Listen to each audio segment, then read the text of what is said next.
Hi കൂട്ടുകാരെ, പുതിയൊരു വീഡിയോയിലേക്ക് എല്ലാവർക്കും സ്വാഗതം. അങ്ങനെ ആമിയോട് അനുപമ പറയാണ്, ഇനി രഘുവേട്ടൻ ഈ പറയുന്ന ആദിയുടെ ഫ്രണ്ടാണെന്നുള്ള ആ ഒരു ഇതിലാണല്ലോ ഇത്രയും നാൾ ഇതൊക്കെ ചെയ്തത്. എന്നാൽ ഇനി ഞങ്ങളെ ഒരു ഫ്രണ്ടായി കാണാം, ഇനി ഞങ്ങളായിരിക്കും നിൻ്റെ കാര്യങ്ങളെല്ലാം ചെയ്യുന്നത്. അപ്പോൾ ദാസും പറയുന്നുണ്ട് കേട്ടോ. എന്നിട്ട് പറയുന്നുണ്ട്, രഘുവേട്ടനുമായി നീ ഒരു കണക്ഷൻ ഉണ്ടാവാൻ പാടില്ല.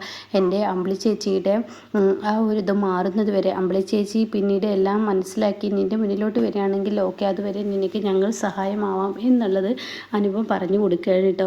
ഇതേ സമയം ആമി ആയിക്കോട്ടെ എന്നുള്ള ആ സമ്മതം മൂളുന്നു. പിന്നീടാണെങ്കിൽ നിൻ്റെ കുഞ്ഞിൻ്റെ ചികിത്സയ്ക്ക് യാതൊരു കുറവും വരുത്തില്ല, നിൻ്റെ കുഞ്ഞിനെ നന്നായി ചികിത്സിക്കാനുള്ള എല്ലാ കാര്യങ്ങളും ഞാൻ ചെയ്യാമെന്ന് ദാസും പറയുന്നുണ്ട് കേട്ടോ.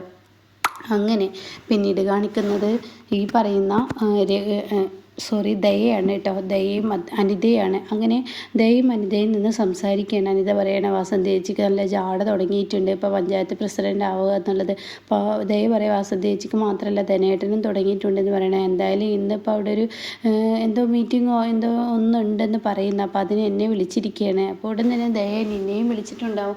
അപ്പോൾ ദയ പറയും ഞാനില്ല. അപ്പോൾ ഉടൻ തന്നെ വസന്തിയെക്കുറിച്ച് പറയണം, അവരുടെ ജാട കാണാൻ വയ്യാത്തതുകൊണ്ട് എനിക്ക് പോകണമെന്ന് താല്പര്യമില്ല.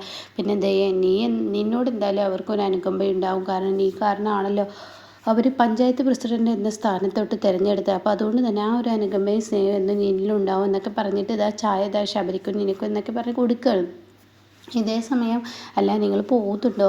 ഇല്ല, പോകുന്നില്ല എന്നാണ് എൻ്റെ തീരുമാനം. അപ്പോൾ ഉടൻ തന്നെ ദേ പറയാം, പോകണ്ട, അച്ഛനോടും പോകണ്ടെന്ന് അനുചേച്ചി പറഞ്ഞാൽ മതി. അപ്പോൾ എന്തായാലും പോവില്ല എന്നൊക്കെ പറയട്ടോ. പിന്നീട് പോകുന്ന വഴിക്ക് പറയണേ, എന്തായാലും അനുചേച്ചി കുഞ്ഞിനുള്ള പാലും കൂടി ഒന്ന് തിളപ്പിച്ച് വെച്ചേക്കെന്ന് പറയട്ടോ. അപ്പോൾ അനിതയാണെങ്കിലോ വാസന്തിയൊക്കെ അടിപൊളി മടിച്ചാണ് ഇവള്, മറ്റുള്ളവരെ എങ്ങനെ മുതലെടുക്കാൻ ഇവൾക്ക് നന്നായിട്ട് അറിയാം എന്നതേക്കുറിച്ച് അനിത പറയുന്നുണ്ട് കേട്ടോ. പിന്നീട് ധനനെയാണ് കാണിക്കുന്നത്. ധനൻ ശബരിയുടെ റൂമിലോട്ട് ചെന്നിരിക്കുകയാണ്. എന്നിട്ട് ധനൻ പറയാണ്, അതെ ഞാനൊരു കാര്യം പറയട്ടെ, ആ സുശീല ആൻറ്റിയുടെ കാര്യം കുറച്ച് അവതാളത്തിലാണ് എന്നല്ലേ ഇപ്പോൾ ശബരി പറഞ്ഞത്.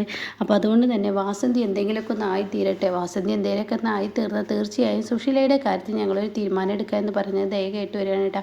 അപ്പോൾ ദയക്ക് ദേഷ്യം പിടിക്കണം. അപ്പോൾ ദയ പറയണത്, ഞാനൊരു കാര്യം പറഞ്ഞേക്കാം, നിങ്ങളിപ്പോൾ അപ്പോൾ ഇത് കേട്ടിട്ടാണ് ദയ വന്നിരിക്കുന്നത്. പക്ഷേ ദയ അവിടെ നിന്നൊരു ചെറിയൊരു സ്റ്റോപ്പ് ഇട്ടിട്ട്, ഈ ചായ മോളെ നീ ഇപ്പോൾ ചായ കൊണ്ടുവന്നത് നന്നായി, ഞാനിപ്പോൾ ഒരു ചായക്ക് കാത്തിരിക്കുന്നൊരു സമയമായിരുന്നു എന്നൊക്കെയാണ് പറയുക.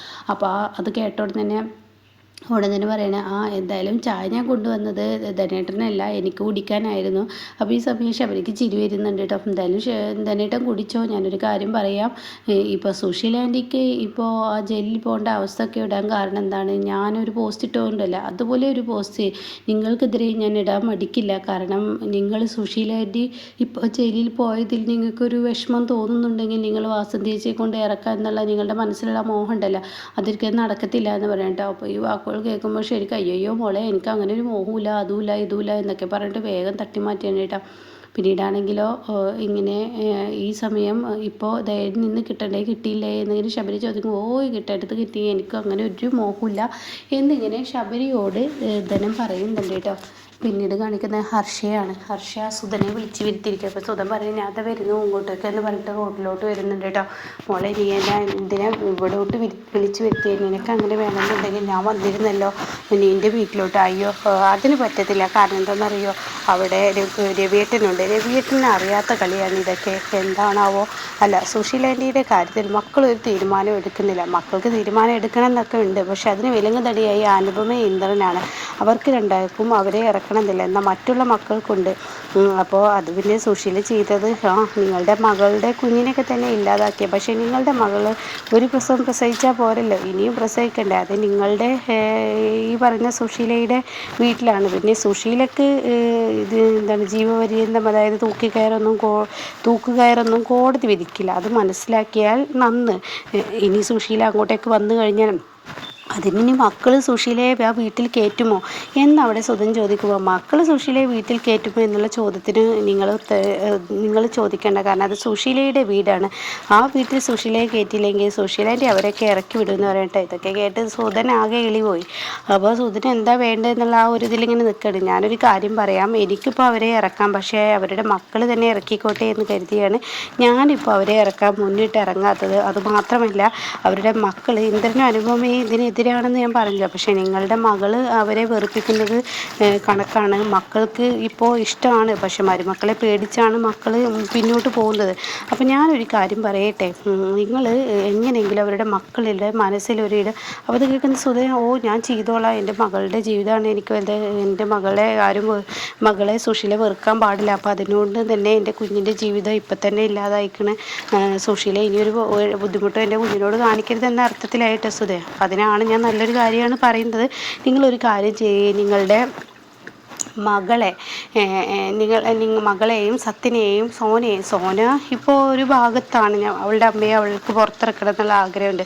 പക്ഷെ സത്യനിൽ അത് ഉണ്ടാക്കണം. സത്യനെ ബാക്കിയുള്ളവരൊക്കെ അത് ഉണ്ടാക്കിയെടുക്കാനുള്ള ശ്രമം നിങ്ങൾ നടത്തണം എന്ന് പറയുന്നത് കേട്ടോ. അപ്പോൾ ഇത് കേൾക്കുമ്പോൾ സുധൻ പറയുന്നത് ശരി, ഞാൻ അതിനുള്ള ആ ഒരു നടപടികൾ ചെയ്യാമെന്ന് പറഞ്ഞിട്ടാണ് കേട്ടോ സുധൻ അവിടെ നിന്ന് പോകുന്നത്. പിന്നീട് കാണിക്കുന്നത് സത്യനെയും ശ്യാമിനെയാണ്. അപ്പോൾ ശ്യാം അങ്ങോട്ടേക്ക് വരുന്നത്, നമുക്ക് വേഗം പോവല്ലേ, വണ്ടിയുടെ കാര്യമൊക്കെ ഇപ്പോൾ പെട്ടെന്ന് നോക്കണ്ടല്ലേ, നമുക്ക് പോവാം എന്തായാലും.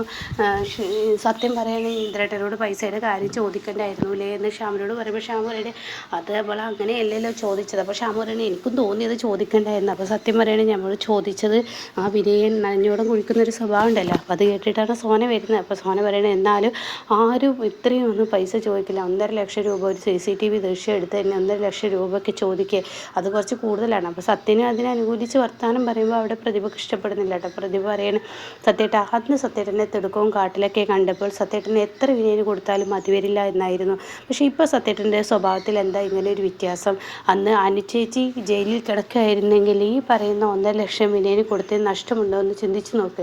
അപ്പോൾ അത് കേട്ട സത്യം പറയണേ ഇല്ലല്ല, അത് നഷ്ടമൊന്നുമില്ല. അപ്പോൾ പെട്ടെന്ന് അങ്ങനെ അപ്പോൾ ഉടൻ തന്നെ പിന്നെ എൻ്റെ അമ്മ ജയിലിൽ കിടക്കുന്നതാണോ നിനക്ക് നഷ്ടമില്ലാത്ത എന്ന അർത്ഥത്തിലായിട്ടോ സംസാരം. അപ്പോൾ അത് കേൾക്കുന്നതിനോട് കൂടിയിട്ട് ഉടൻ തന്നെ പ്രതിഭ പറയണേ നിൻ്റെ അമ്മ അങ്ങനെയല്ല ഞാൻ ഉദ്ദേശിച്ചത്, തെറ്റ് ചെയ്തവർ എന്നുള്ള ആ ലെവലാണ്, തെറ്റ് ചെയ്താത്ത അനുചേച്ചിക്ക് ജയിലിൽ കിടക്കാൻ പാടില്ലല്ലോ എന്ന് പറയണേ. അപ്പോഴേക്കും ഉടൻ സത്യം പറയണേ എന്തായാലും ഇക്കാര്യം ഇവിടെ വെച്ച് സംസാരം നിർത്തിയേക്ക്, എന്തായാലും വിനയൻ 1,50,000 രൂപ വാങ്ങി എന്നുള്ളത് തെറ്റ് തന്നെ. അപ്പോഴേക്കും ആ വിനയൻ നനഞ്ഞോളം കുഴിക്കുന്ന ഒരു സൈസാണ്, അവൻ എത്ര ഇട്ടാലും മതിയാവില്ല, അവൻ ആ പൈസ വാങ്ങിപ്പോയിട്ടുണ്ടെങ്കിൽ തീർച്ചയായും അവന് എന്തായാലും ഗതി പിടിക്കത്തില്ല എന്നൊക്കെ പറഞ്ഞിട്ട് സോന പ്രാഗാണ് കേട്ടോ.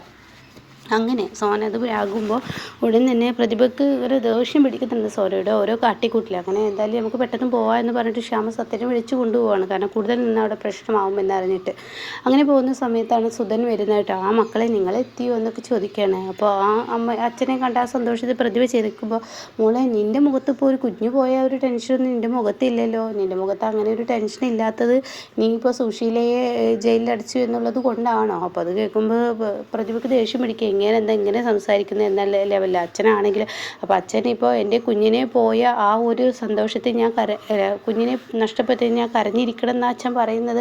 അല്ല മോളെ ഞാൻ ചോദിച്ചത് എന്തായാലും അച്ഛൻ എന്തിനാ വന്ന് ഞാൻ എൻ്റെ സുഖവിവരം അന്വേഷിക്കാം, എന്നാൽ അത് മതി എന്നുള്ള അർത്ഥത്തിൽ പ്രതിഭ സംസാരിക്കുമ്പോൾ സത്യന് ഉടൻ തന്നെ ഞാൻ പോട്ടെ എന്നാ ഞാൻ ഇനി നിൽക്കുന്നില്ല എന്ന് പറഞ്ഞിട്ട് ശ്യാമും കൂടി വിളിച്ചു കൊണ്ടുപോകും. അപ്പോൾ സത്യൻ നീ ഒന്ന് അവിടെ നിന്ന് ഞാനൊരു കാര്യം പറയട്ടെ, നിൻ്റെ അമ്മ തെറ്റ് ചെയ്തു എന്നുള്ള സത്യം തന്നെ. സുശീല ഒരുപാട് തെറ്റ് ചെയ്തിട്ടുണ്ട്, സുശീല മക്കളെ വളർത്തി വലുതാക്കിയത് അത്രയും ബുദ്ധിമുട്ടിയാണെന്നുള്ളതും കൂടി നിങ്ങൾ ആലോചിക്കണം.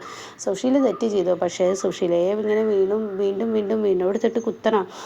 അവളെ നാട്ടുകാർ എല്ലാവരും കുറ്റപ്പെടുത്തുന്നതിന് മുന്നേ മക്കൾ കണ്ടില്ലേ കാട്ടിക്കൂട്ടുന്നതെന്നൊക്കെ നിങ്ങളെ പറഞ്ഞ് നാട്ടുകാർ ഓരോ അപവാദങ്ങൾ പറഞ്ഞുണ്ടാക്കുന്നതിന് മുന്നേ നിങ്ങൾക്ക് സുശീലയെ ഇറക്കിക്കൂട്ടെ. അപ്പോൾ ഇതിലൊരു സത്യം എന്ന് പറഞ്ഞത് ഇവിടെ പറഞ്ഞിരിക്കുന്നത് ഹർഷ, അതായത് നാട്ടുകാർ സുശീലയെ ഞാൻ ഇറക്കിക്കഴിഞ്ഞ നാട്ടുകാരും വീട്ടുകാരും ഒരുപോലെ കുറ്റപ്പെടുത്തിയ സുശീല അതിൻ്റെ തകരും, അതുകൊണ്ട് വീട്ടുകാർ സ്വീകരിക്കണം എന്ന രീതിയിലാണ് കേട്ടോ സുധനോട് പറഞ്ഞു കൊടുത്തിരിക്കുന്നത്. അങ്ങനെ സുധൻ ഇത് ഇവിടെ ഇങ്ങനെ സംസാരിച്ച് തുടങ്ങുമ്പോൾ പ്രതിഭയ്ക്ക് മൊത്തം ദേഷ്യം പിടിക്കുകയാണ് കേട്ടോ. ഇതിനൊക്കെയുള്ള ഒരു എപ്പിസോഡാണ് ഇപ്പോൾ ലാസ്റ്റ് വന്നിരിക്കുന്നത്.